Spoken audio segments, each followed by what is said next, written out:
and we'll all have to accept that. So, So thanks for coming out on this beautiful evening. I know it's tough to get away from the barn with the time change and then the weather's so nice, but we have Dr. Billek here tonight with us. This is her second vet Zoom, so she's quite the expert. Um, and I think this talk will be really interesting. She owns Integrative Equine Performance Medicine, and you can ooh and ah over the logo as we did.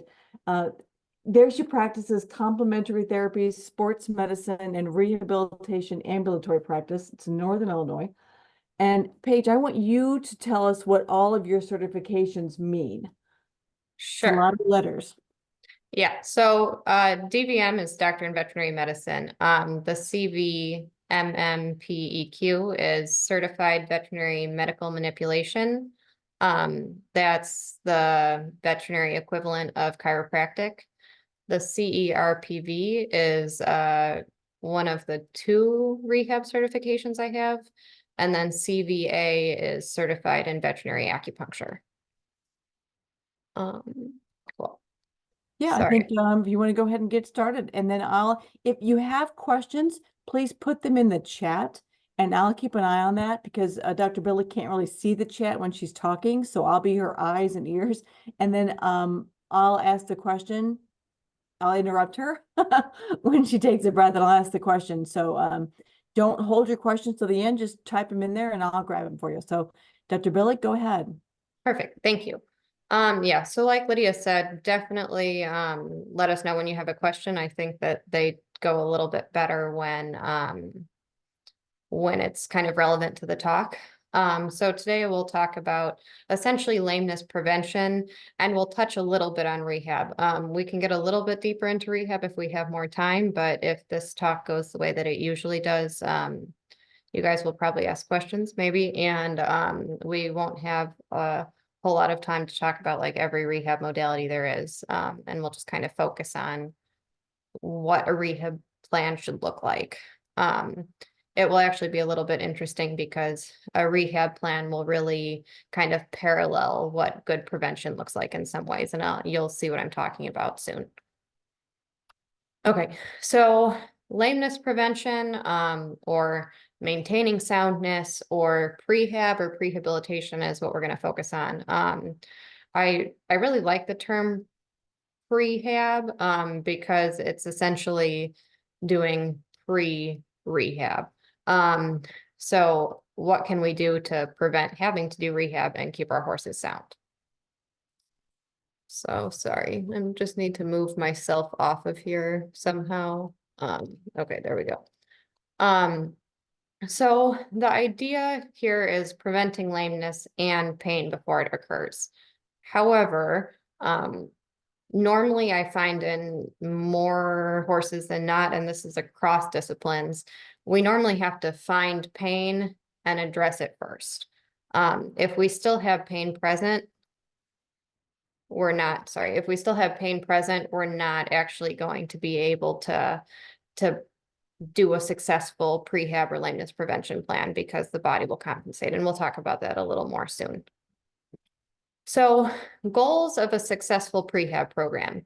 Number one, and I'm going to sound like a broken record because I truly can't stress this enough. We need to identify and address areas of pain. If we don't address areas of pain, pretty much everything beyond that doesn't matter. And again, I'll talk more about it. Then we'll identify and address compensation patterns, which may actually be kind of a secondary pain issue, may not. Identify and address areas of weakness and overuse. Increase balance and proprioception. And proprioception is the body's kind of feeling or understanding of where it is in space. Increase flexibility, increase strength, and then conditioning. So pain. Like I said, I will sound like a broken record. Pain is important. So the reason why I care so much about pain, and the reason why we should care so much about pain, is because pain is normally one of the predisposing factors to lead to guarding, bracing, and uneven use, which then leads to these compensation patterns. So kind of in short, if there's pain present, in us and horses, we're going to try to prevent ourselves, or the horses are going to try to prevent themselves from feeling that pain. So they'll start using their body differently. And a cool example in humans is something called the dysfunction matrix. So basically, there's been a lot of study in human physical therapy to say that some huge percentage of people that get a knee replacement will then, Remember, I'm sorry, remember to mute yourself so we don't hear background noise because that will affect the recording. perfect. So essentially, a huge percentage of people that get a knee replacement then end up having to get a hip replacement, then end up having to get injections into their back. And that's because if you think about it, if your knee hurts or you have a big enough knee issue that you need a replacement, you're gonna be not bending down using your knee, you're gonna be bending using your back, and bending more at the hips. You're gonna change the way that you move so much that you're actually going to start having pain and dysfunction in those other areas. Does that make sense? So kind of a human example. A horse example that we can see in this picture here. I think you guys can see my arrow.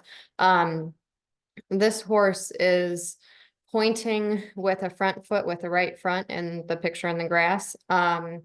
Essentially, there's been enough research in horses to show that if the horse is consistently pointing one front foot like that, that hugely correlates with having pain in that foot. So most of the weight is on the left front foot in this case, and the right front foot is pointed forward, taking pain off of the foot, and in this case, specifically the heel. This horse actually is my first horse growing up that has navicular syndrome and has for a million years.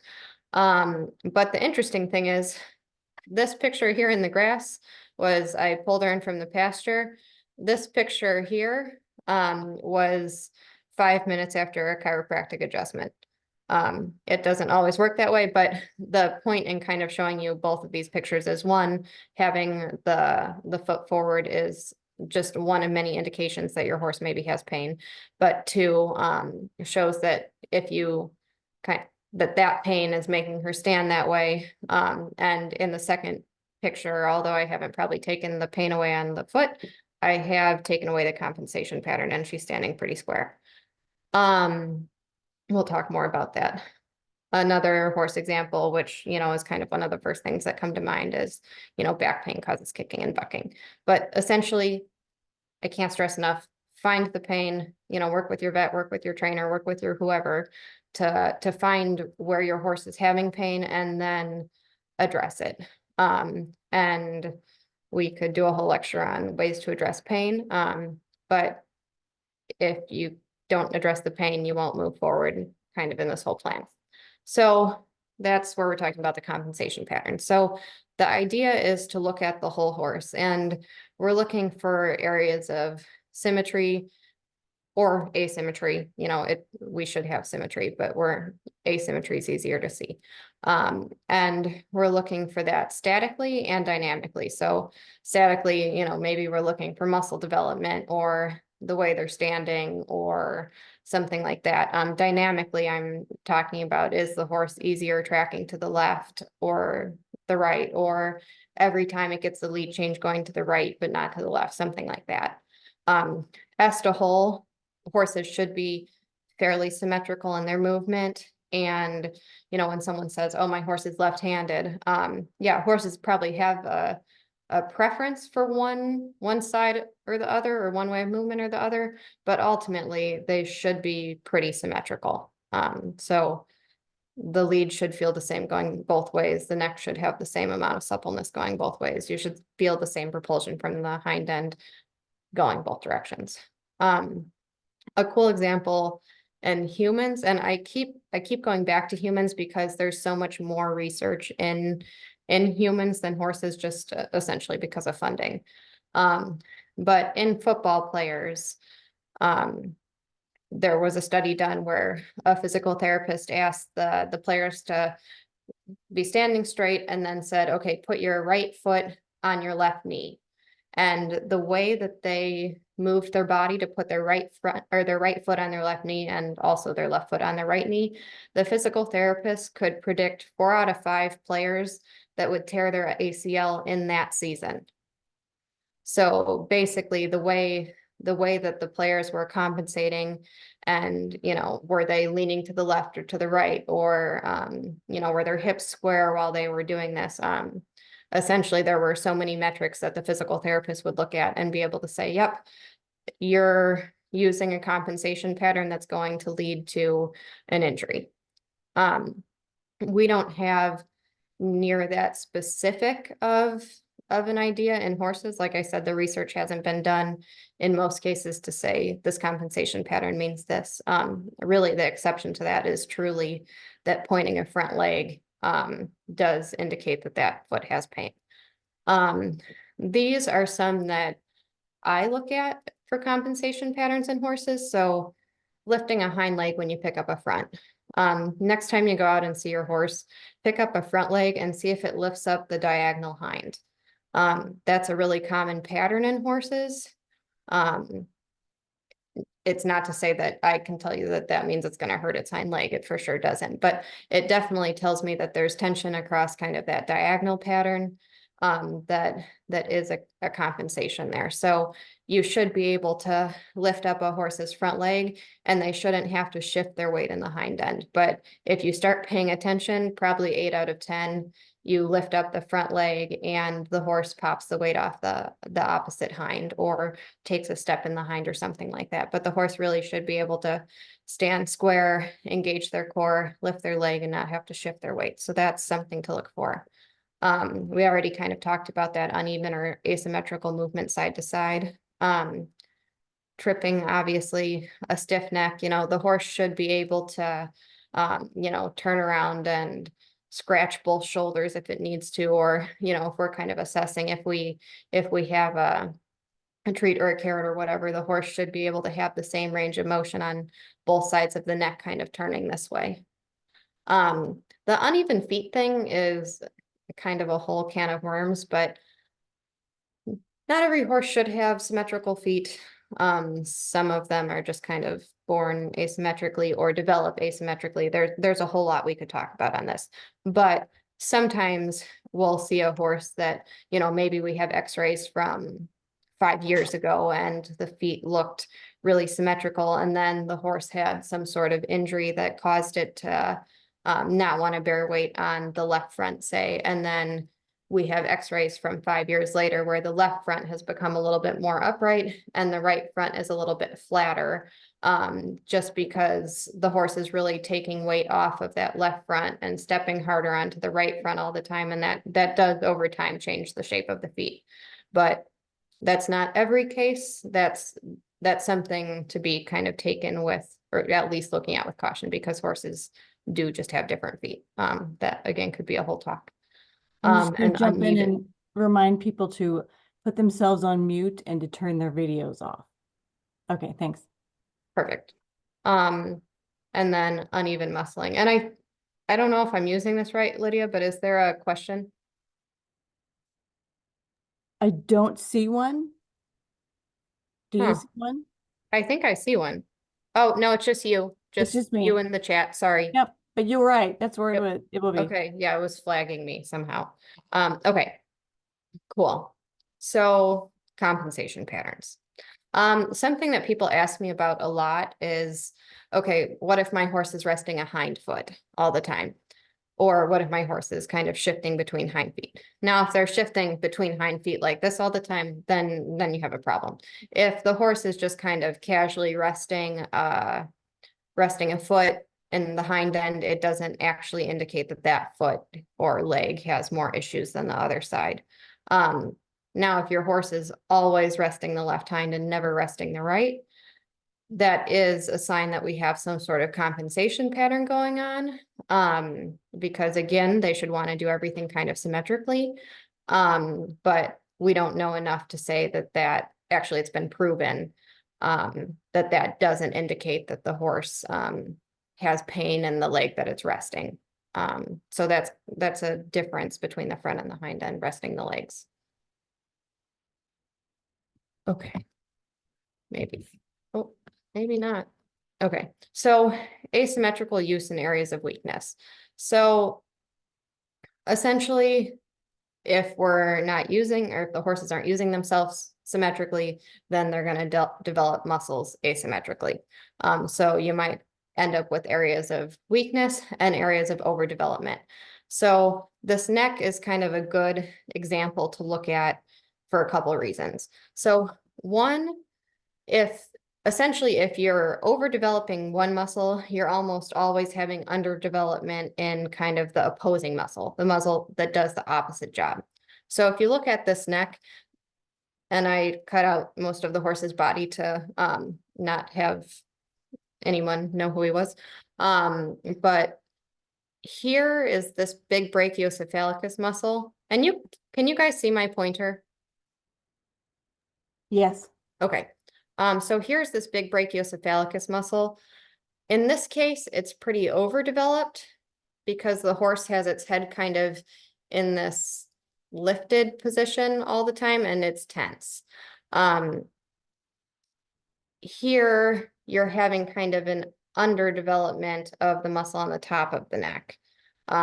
So ideally, we'd see, this muscle kind of more arched and developed, and this muscle not doing so much work. So that's kind of an idea of what to look for that areas of weakness and then areas of overdevelopment. And then this is also a nice demonstration. Can you guys see how you see the lines kind of where these muscles hook onto the vertebra? So the vertebrae are kind of all in a line right here. The tops of them are here. See this really distinct line in this horse's neck? We call that a muscle tension line. And essentially that's indicating areas of either pain or overuse or something. So if you have this in your horse, probably we need to take a closer look at the neck. But the muscles, like, if I'm feeling down the horse's top line or the back or the neck or wherever, should feel soft and supple and symmetrical side to side. It shouldn't feel like I'm touching a rock on one side and then it's really soft on the other side. And I normally have owners, when they're kind of looking at their own horses, look for things like we talked about in the neck. Feel both sides of the saddle area, is one side much more tense than the other? Look at the pectoral muscles, they should be fairly even. The glute muscles should be fairly even. Okay, so then we want to improve balance. So we already talked a little bit. Proprioception is the idea of where the body is in space. And so that's kind of the body's idea of where the body is in space. And then posture. So horses should choose to stand square. And the reason for that is a couple things.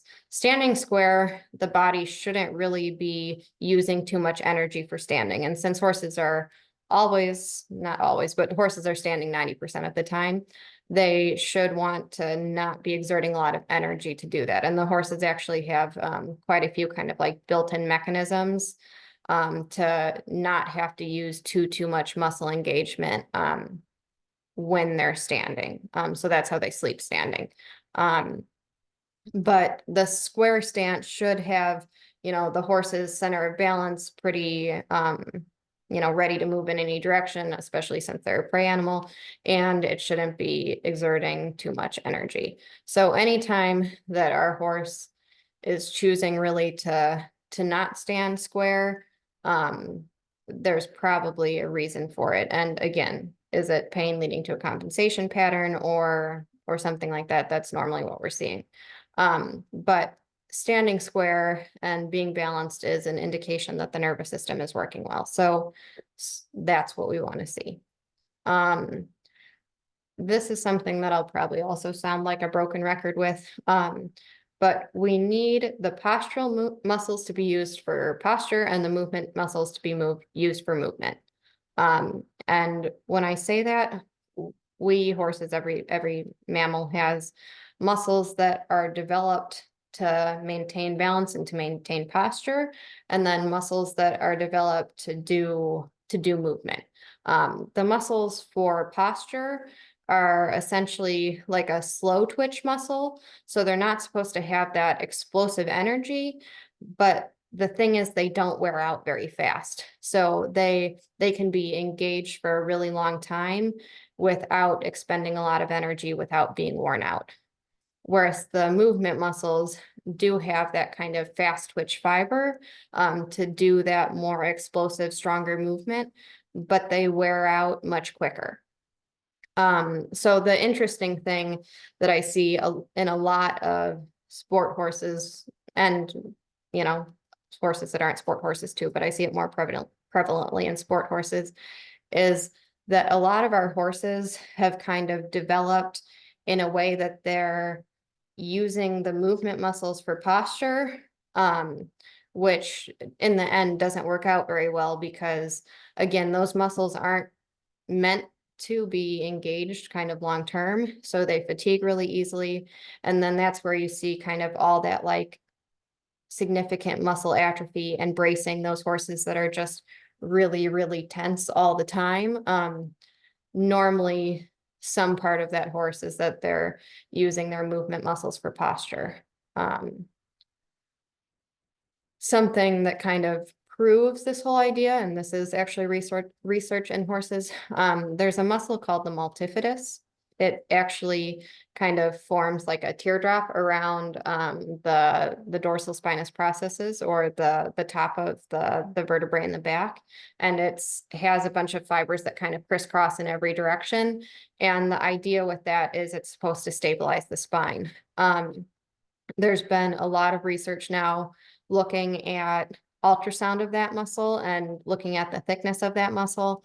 And essentially you could use the thickness of that muscle to correlate with horses that have back pain. So if the muscles, instead of, kind of teardrop shaped and round, is more flat and atrophied, you could look at that ultrasound and know that that horse has back pain and back dysfunction. So it's just another way to show that, those postural muscles really do need to be used for posture, and the movement muscles need to be used for movement. But I find that, again, especially in the sport horse, when we're talking about a really, really athletic horse, sometimes kind of even unknowingly, we as riders or trainers or whatever end up kind of pushing those horses a little bit too far, too fast, because they can do the job. They can jump the jumps, and they're not showing any indication that they're sore from it or having trouble, or that the height is too much, or that the program is too much. But sometimes we haven't actually kind of developed their way of standing or their way of moving, or just their kind of natural posture enough to do that. And then we're essentially kind of pushing too hard and too fast, and developing the wrong muscle for the wrong job.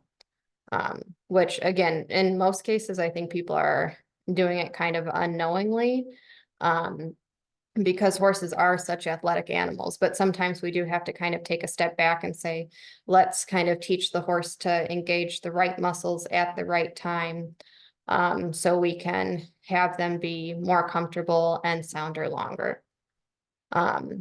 So ways to improve balance. An easy one is vibration. So, some barns have the vibrating floor. That's great.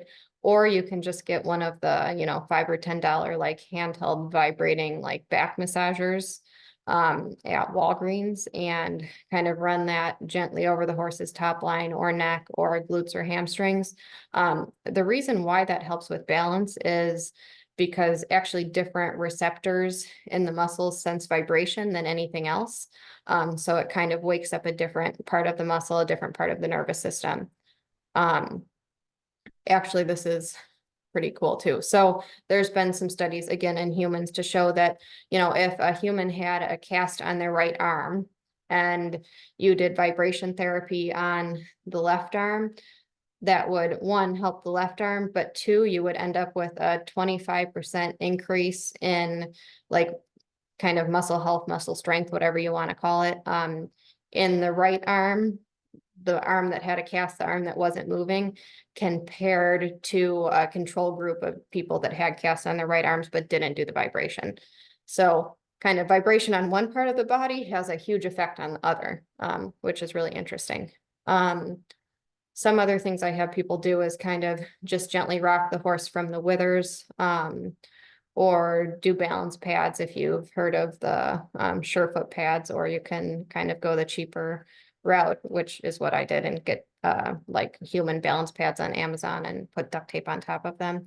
But you get the horse to stand on them and they kind of have to rebalance and shift their weight. There's a lot of different ways to use those. I would have some caution that if you have a horse that has a pretty strong compensation pattern, like my black mare that I showed you with the foot facing forward, and you do the balance pads without having done chiropractic or acupuncture or something to kind of take away the compensation pattern, you could use the balance pads and actually kind of cement the bad pattern. And so I normally don't use balance pads until I've kind of assessed the horse and kind of can help the owner know how to use the pads and kind of what's safe for that compensation pattern and what's not. There's some people that disagree with me completely and will say, you know, I'm using the balance, or it's like trainers, vets, owners, everybody. Like when I say some people, that's what I mean, trainers, vets, owners, that will say the balance pads are great in every case. I just haven't had that experience. So Just a question from Perfect. one of the watchers. Can you please explain what balance pads are? that is a great question. So if we have time at the end, I can probably just pull them up online. But essentially, it's like a foam pad that compresses when the horse stands on it, but doesn't compress all the way. So it's something that they stand on. It's literally a little piece of foam, but the idea is to not have like a hard, firm surface that they're standing on, but something that they have to kind of like make micro adjustments to stay stable. Does that answer the question? I think if at the end, if we go maybe to the Surefoot site and, oh, Yep. she says yes, she says yes. Okay, but yeah, we can pull them up at the end so you can get a better idea. And then different terrain. So, you know, walking on the driveway and then cutting into the grass and then going into the sand arena and then kind of coming back. And so like you can kind of serpentine over different surfaces. Obviously you can walk straight over different surfaces, or sometimes I'll have people kind of have the horse straddle the driveway and walk with one foot in the grass and one foot on the driveway, and then kind of turn around and do the same thing going the other direction. It's just different things to kind of help the body think a little bit more about the feet. The same with ground poles, obviously doing ground poles kind of in the sense that we think, where we're setting the poles for the appropriate distance between different like walk, trot, or canter strides. That's great. Sometimes I even have people kind of put the poles pretty uneven and incorrectly spaced and just walk the horses over it. So they have to kind of engage their mind a little bit and kind of pick their way through it. And then like for the jumpers or the venters, you know, the gymnastics where we're putting up, you know, some jumps kind of in sequence, really helps the horse kind of engage their core and balance. Okay. So, and then we want to increase flexibility and pliability. Before you start a new topic, I got another Oh, question. It says, perfect. does PEMF therapy accomplish the same results as vibration therapy? So no, I really like PEMF therapy, but for different reasons. So the vibration really does truly work on receptors that only feel vibration. So they're not interchangeable. PEMF is a pulsed electromagnetic field, and that essentially is changing the way that certain things in the body, like nitrogen and oxygen, bind.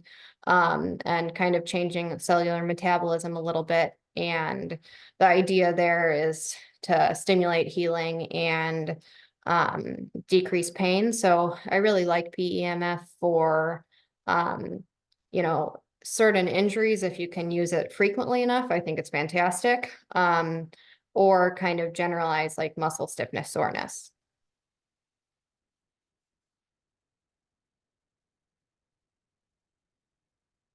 So it's good for the pain piece sometimes. It's not good for the balance part. I mean, it's not bad for the balance, but it doesn't help.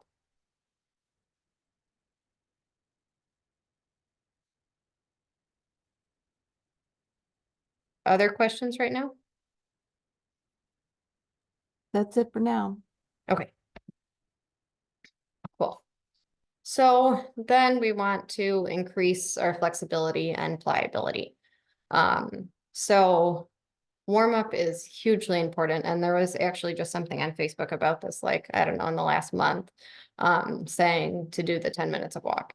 10 minutes of walk before we go to our other gates and before we, you know, do things that could be more stressful makes a huge difference. And the reason for that is essentially by doing that walk, you're warming up, one, the muscles, increasing blood flow.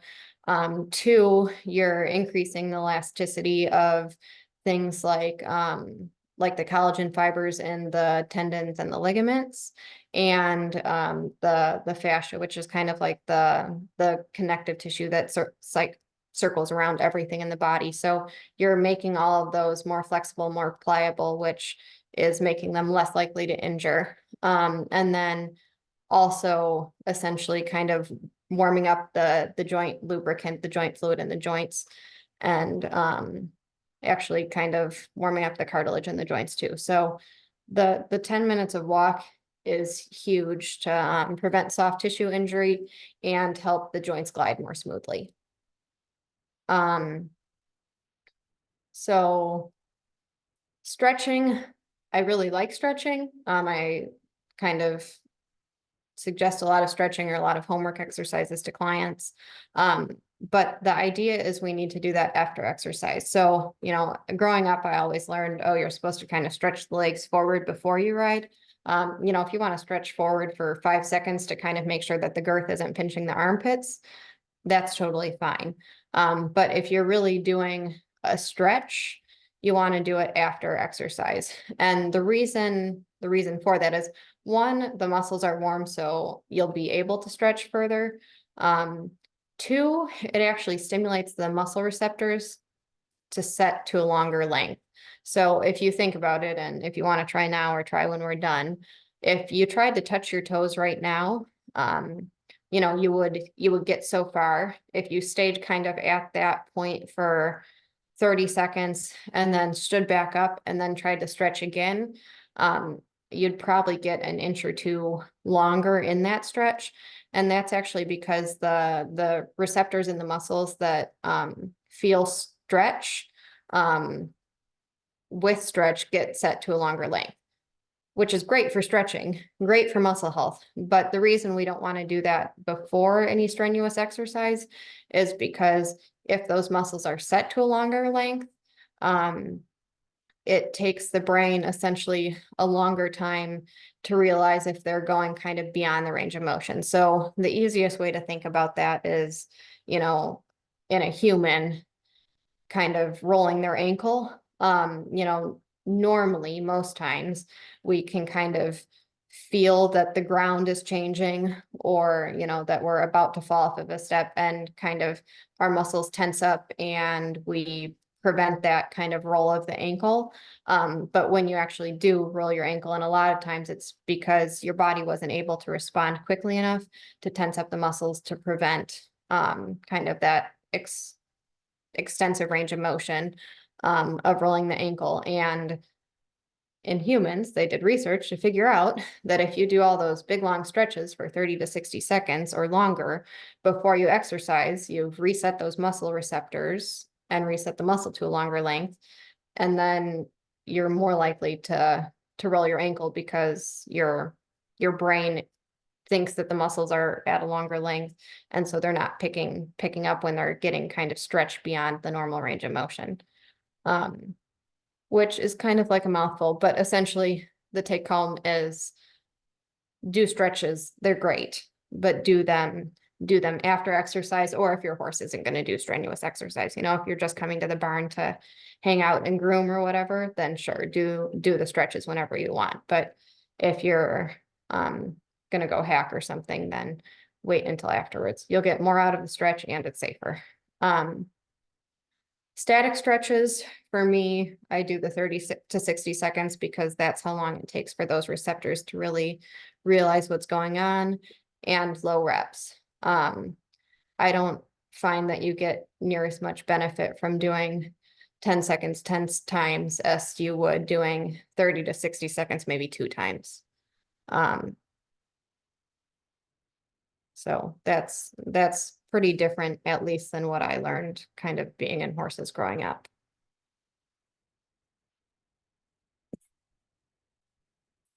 Okay, so increased strength.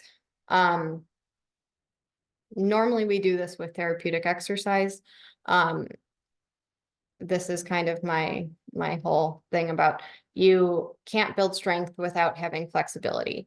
You can't build the right strength if you have a bunch of compensation patterns, and you can't build strength if you're using postural muscles for balance. So again, this is a human example that really does apply to the horse.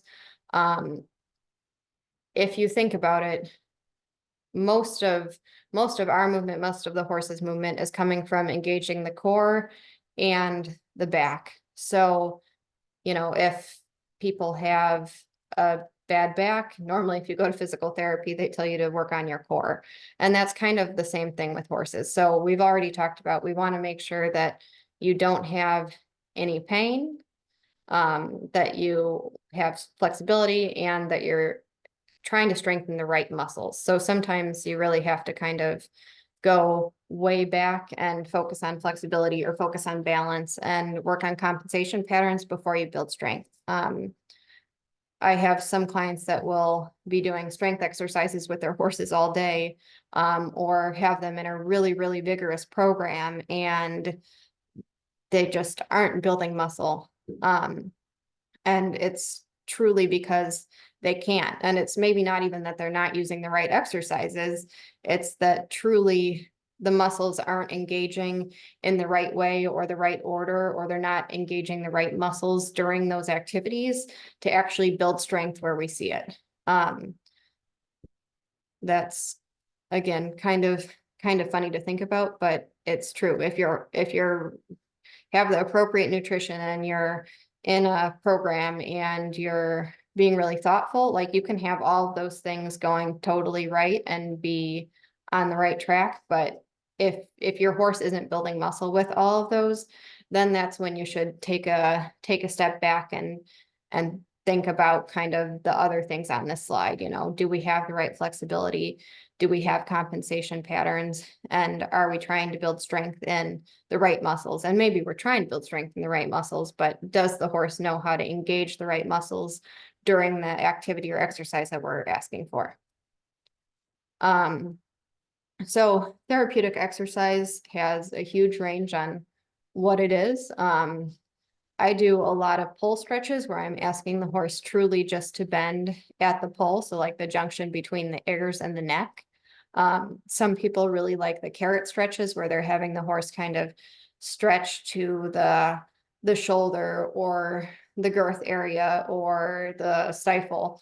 For me, sometimes I will use those stretches, but I'm using them more to engage the core than the neck. If I'm wanting to stretch the neck, I want to make sure that each movement that I'm asking the horse to do, they're doing right. So if I'm asking the horse to stretch its neck or to stretch its poll, I want it to turn this way. So I don't want the ears to dip down and the nose to dip up and it to do this kind of thing, trying to kind of make its head an extension of its neck. I want the head to move like this. So I'm trying to ask every joint to move kind of correctly through its range of motion. So the carrot stretches are fine. Sometimes they're good for the core because you're like getting those like obliques, the side abs. But maybe that's actually not the best stretch for the neck because it's kind of teaching the horse to use the neck in a wrong way. Butt tucks, I'm, typically kind of tickling next to the tail and asking the horse to raise their back. Sternal lifts, kind of tickling by where the girth is and asking the horse to raise their back again. Core exercises, that's sometimes those carrot type stretches like we talked about. The equicore is another thing we can look up at the end if we want to. It's essentially a saddle pad that has kind of resistance bands, one that goes around the back of the horse's legs and one that goes under the horse's stomach, kind of behind the girth. And the idea was something like that, or the Pessoa, which is a lunging system, is kind of a proprioceptive reminder or a feeling reminder to get the horse to kind of engage its core and engage its back, and push from the hind end to actually build strength and kind of build the top line muscles and build the abs in the right way. Something like that you have to kind of work up to. As meaning like don't put on an equicore and take your horse for a 45-minute ride if you've never used it before. But the website does do kind of a good job of telling you how to get started. But again, for most of these therapeutic exercises, I'm generally kind of looking at the horse and saying where are its deficits and where do we need to build strength, and then having people do fairly low number of reps for a little bit of a longer time, because that one kind of access to a little bit of a stretch too, and also helps build muscle.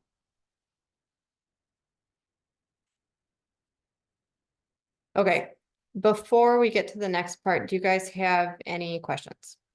I know I'm kind of flying through a variety of topics, but I don't see any questions, but it is a quarter till, so we only have a few minutes left. How many slides do you have left?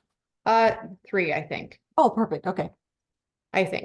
Well, I might be wrong. So, okay. So conditioning is kind of our last part. We have to take away pain. We have to work on our compensation patterns. We have to improve our balance, improve our flexibility, improve strength, and then conditioning. So we'll do kind of discipline specific and cross training. What I'm going to show you guys is a video of how we condition polo horses. And the first couple seconds of the video is a little bit too rocky. The last half of the video, you'll be able to see what I'm talking about. But the idea here is having the horse use itself kind of in the most neutral, normal way and kind of positioning. So you'll see these horses are ponied like this normally for an hour a day in the morning and an hour a day in the evening. What I want you to look at is how freely they're able to move their heads and how much kind of swing they have in their backs. Kind of the more we can get our horses to move in its normal way, as close as we could to having the horse walk across the prairie, that's how we're going to build muscles the right way. So again, you'll be able to see what I'm talking about. This is the bad part of the video. We get better. But see how the head is kind of moving back and forth on the chestnut, kind of in a figure 8. And these guys, you'll see it too. See how the hips are swinging. The heads are in neutral positions, kind of moving back and forth in a figure 8 pattern.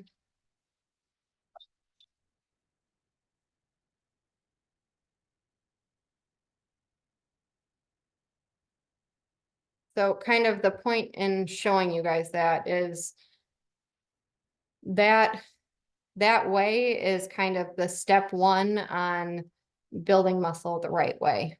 And it just happens to be a polo thing. You can do it in any sport. You can do it leading your horse. You can do it hand walking. You can do it under saddle. There's a whole lot of different ways, but kind of sometimes going back to the most basic actually gives you the strongest horses. So kind of final thoughts, which I'll tie into that video. The best way to treat injury is to prevent injury. And actually humans, horses, they've done the study to show that the biggest predictor to future injury is past injury. Maybe not in that same tendon or ligament, but someplace else in the body too, because of those compensation patterns.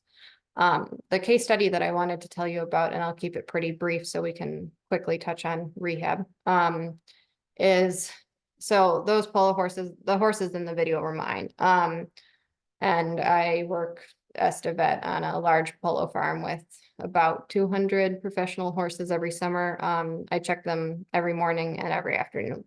But those horses, like, are normally ridden by people that aren't that balanced. The people are maybe kind of really hanging off the side to make a hit. The horses are actually kind of crashing into other horses to bump. And normally the saddle is not a custom saddle to the horse. Normally the saddle is being shared between that horse and 5 others or 10 others.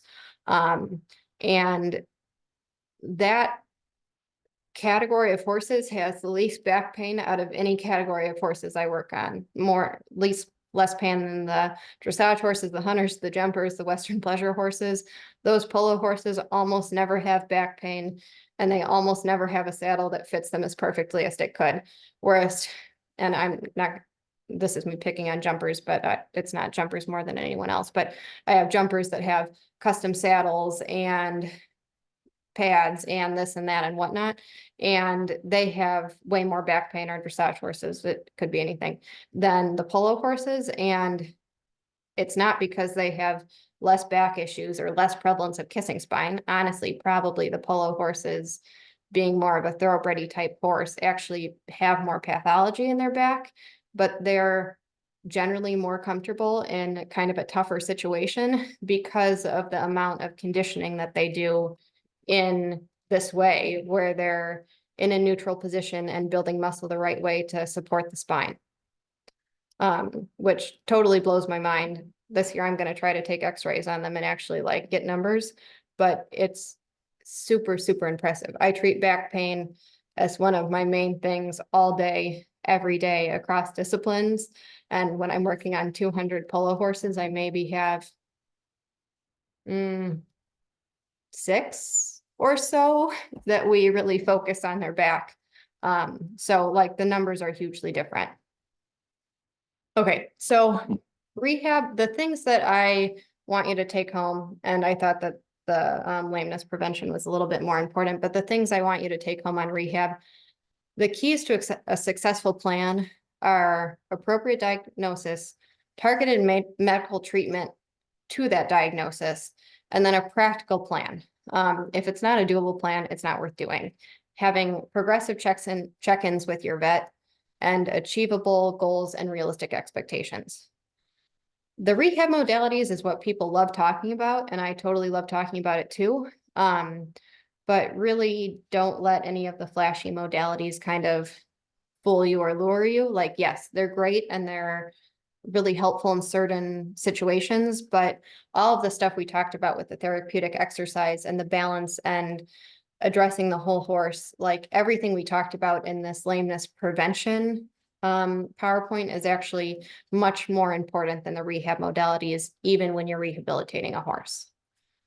And then again, general steps in a rehab program, everything that I highlighted is the same things in a prehab program. So my point in talking about really rehab much at all this talk is to show you how much preventing lameness mirrors a rehab program. So if you do it up front, then hopefully you don't have to do it on the back end and also deal with time off and all that stuff. So that's kind of my big point here. I know that I flew, but I want to make sure we have some times for questions if you have them. And the questions about anything is fine. You can still type them in the chat box, but while we're waiting for those, why don't you go ahead and take us to the websites that you mentioned? Perfect. I'm a little, I think, okay. And you may try it, try going there, but you may have to like stop sharing and then share again, because it doesn't like to Okay. switch screens. You Wow, you're can sharing. tell me, are we there? No, we're still seeing the Oh, slideshow. Yeah, you're gonna have to stop sharing and then oh, I share. see. Yeah, Okay. it doesn't Uh, switch screens. Okay. Can you see it now? Yes. Okay. So these things are the pads. So essentially they are literally just foam pads and then the horse would stand on them um like this. And so sometimes we have people stand on front and hind, sometimes just one front, sometimes we alternate, sometimes we do exercises with the horse standing on the pads. It's just a way to work on balance without kind of having the horse really generally feel like it needs to brace or kind of use the wrong muscles to do things. And then this guy, can you still see my thing? Yep. Okay. So this is the Equicore, which is essentially a saddle pad that has these resistance bands on it to get the horse to kind of, again, engage through the core and strengthen the back. And an important note here, like these aren't to be cinched like tight. They're just supposed to be there to be a reminder to kind of engage those muscles. And I've been to some pretty compelling demonstrations where people lunge a horse and then, put this on with just a surcingle or something. And the way the horse moves is completely different. It looks like it's in, more of a frame, if you will. So that's that. Were there other things we needed to look at? No, those were the two that you mentioned, unless anybody else has, I mean, you could go look, you mentioned vibration therapy, we could look at Oh, those. sure. So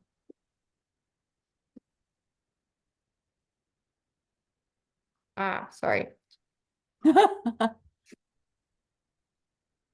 So, wow, these are all fancy ones. Like I literally have people buy, so like I've had some clients that bought something like this, not like that. Something like this gun thing, that's fine. But really what you need is something much, much cheaper. Um,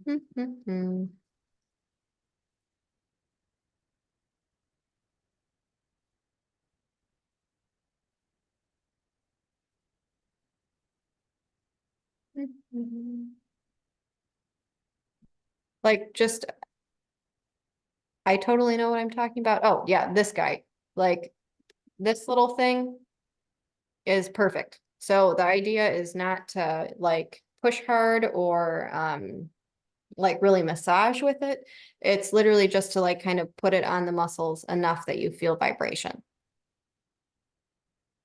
Um, and that's enough to stimulate those receptors. I have a client with a horse that has EPM that will literally walk sideways down the aisle. And when like we do our adjustment and have the owner do physical therapy exercises with her, and do this vibration and literally the horse will walk straight. And then if the owner goes on vacation or the horse looks good, so she stops doing the exercises and the vibration, the horse starts walking sideways again. It's super remarkable, but she really, if she diligently does the exercises and the vibration too, then the horse does well. And it kind of comes to mind because I saw her a few weeks ago and the thing ran out of battery and the horse started walking sideways again.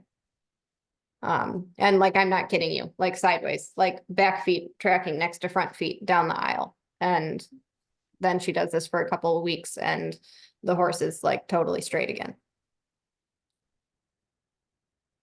So, but I just had one question and then we yeah. can wrap things up, but when you talk about this or the Surefoot or any of the stretching or the core exercise, any of those?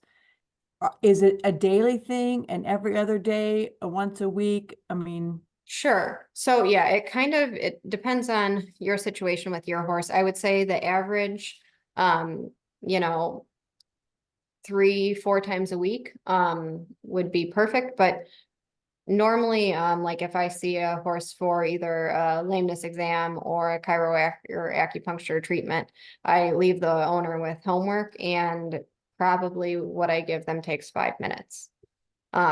So there's a whole lot of options out there, but if you kind of target it to the horse, 5 minutes, 3 or 4 times a week is pretty good maintenance. I have some horses that for sure it gets done way less and they do great. And I have some owners that are doing it every day, and really you can tell the difference kind of going back and rechecking the horse, who's doing exercises and who's not. It makes a huge difference. well, it's just about 8 o'clock. And so I want to really thank you for this. No one's really talking about all this and sort of packaging it up for us, so you explain things in a way that makes total sense. Um, there's one question about red laser. Do you want to address that really quick, and then we'll have to end it there? Sure. Red laser. So red laser, I guess I don't know what red laser is. There's red light therapy. That for sure isn't going to hurt anything. For me, not all lasers created equal. The idea behind laser is it should kind of activate the cellular metabolism in a different way to increase healing, decrease pain, decrease inflammation. Like those are kind of the things we use laser for. She says red light therapy. Okay. So red light therapy, in my opinion, in most cases, may kind of help the horse feel nice. Like sometimes people will use like that red light pull cap, and like the horse kind of licks and chews and feels good. I think that's great. As far as like therapeutic, as far as healing or decreasing inflammation, I think you need to go to the stronger, like actual true laser. And not all lasers are created equal. So that's something that I always say, like, talk to your vet who does that type of stuff. And if you're thinking of buying a laser, because you may just be buying a really expensive pen light. All right. And there you have it. Well, thank you for a wonderful talk. We will put this on the website. Molly will, whenever, we get it. It'll probably be tomorrow. Oh, that's But fast. Okay. I will, I want to thank you also, Paige. It Yeah, was of course. wonderful. It was absolutely wonderful. Yeah, And it's fantastic. we haven't had anything like this before, so it's just Yeah. been great. Well, thank It- you. I know it's a lot of information all at once, but Well, Yeah. we get to Don't look at forget it to again send me because that. it's going to be up. Yeah. perfect. Don't forget to send me that logo. Yep, will do. And then before everyone hops off, our next vet Zoom is Wednesday, March 27th, and it will be on CBD.